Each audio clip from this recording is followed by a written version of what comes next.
of higher education is always a prevalent topic in South Africa, and many students are told to go and study, obtain their degrees in order to improve their prospects of finding jobs.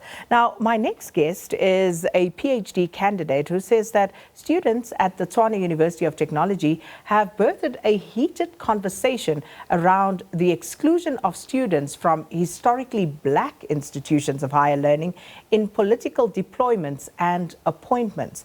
Now, the job market, some would say, also views degrees obtained from these historically black universities with an inferior eye and with less respect when these are weighed up and compared to those from a big name, so to say, historically white universities like UCT or Wits and Stellenbosch.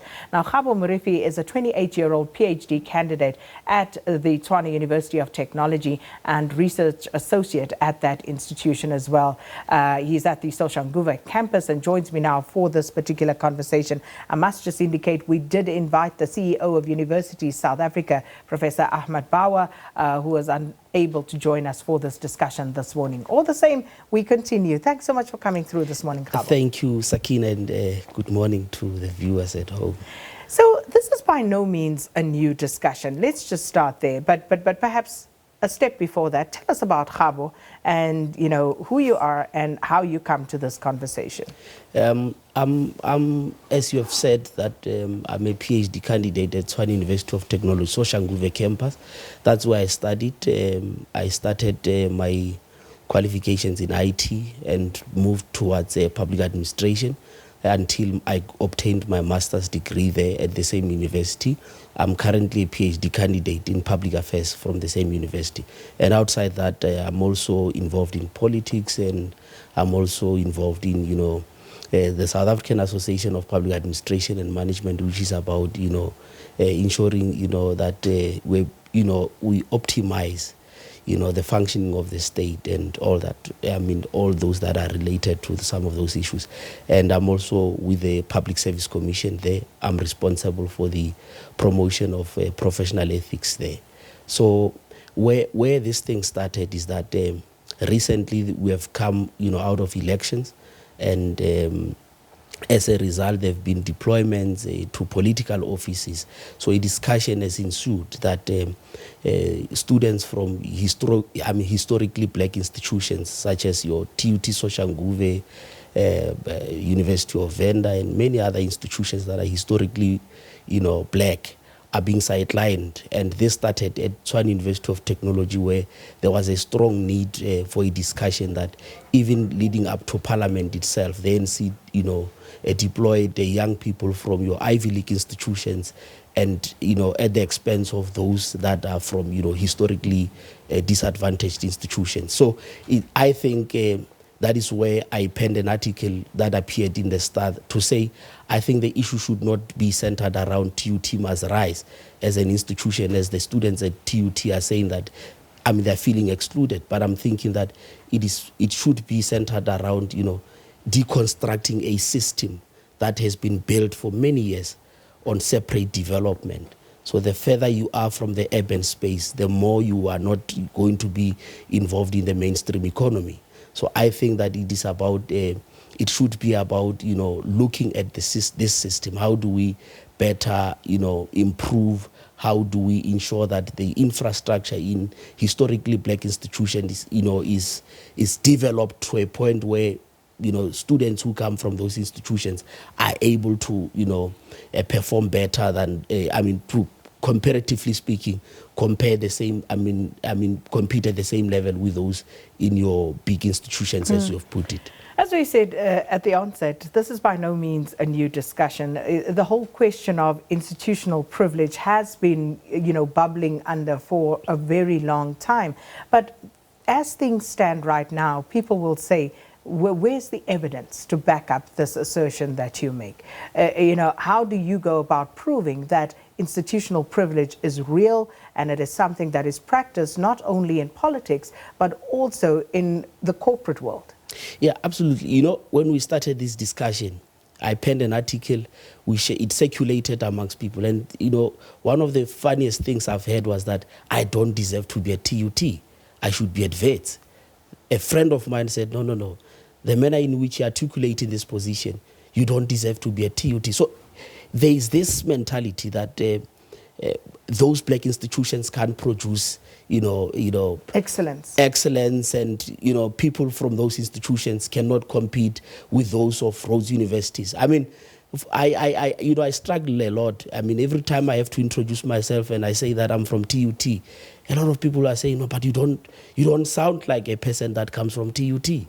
So it's a mentality. It's this coloniality that is there, the whiteness, white privilege that has been consolidated in these institutions, that even when we want to transform, black people who get into these institutions, they become, a reflection of that white privilege themselves, to a point that they look down at those black, young people who get out of, historically black institutions. So it's a privilege. I think it is a discussion that we must have. And Sakina, I must say that the second revolution in the higher education sector will be the rise of these historically black institutions. Because when you look at it, in terms of infrastructure, the infrastructure backlog, even TUT, the students who says TUT must rise, I'm not against that. I think it is correct, it is important, but so should be other institutions. But the point is, TUT itself has campuses that are in your townships. So the TUT Soshanguve is not the same as TUT in Pretoria campus. And TUT in Garangua is not, the same as, the campus in Pretoria. So those in the township are the ones that are having infrastructure backlog, whereas the Pretoria campus that inherited historically pre-tech still continues to have the privilege. So it's a point that I want to make that brings us back to the discussion around the urban-rural dichotomy, that the further you are from, the urban setting, you are likely to be disadvantaged. And to a great extent, this has permeated even in the labor market system, that if you were to hire, I don't know, but this we are told by many people who say, no, no, no, if I had to get a person from a University of Venda or from Forte, I would rather have a person from Rhodes if they've done the same qualification. A student, when this discussion started, Sakina, very painful. Somebody said, I would rather have my degree from Wits than to have a BTech from these universities of technology. So how do you change that mindset? Because as you say, even black students, when they get into positions of power, assimilate into the sort of thinking that keeps people from historically black universities at the bottom of the pile. So how do you go about addressing these issues in a meaningful way, such that, number one, people are listening to you, and number two, you actually get to make them understand the value of any institution of higher learning? Look, it's a function of leadership, Sakina, more than anything. Even if you look at these Ivy League institutions, I would give a typical example. You would put, these historically white institutions, you would put a black person there. The black person, as a vice chancellor and principal, does not really transform these institutions. The argument by Professor Mamokgethi Phakeng that they should, there was this university ratings things, world rankings that was done.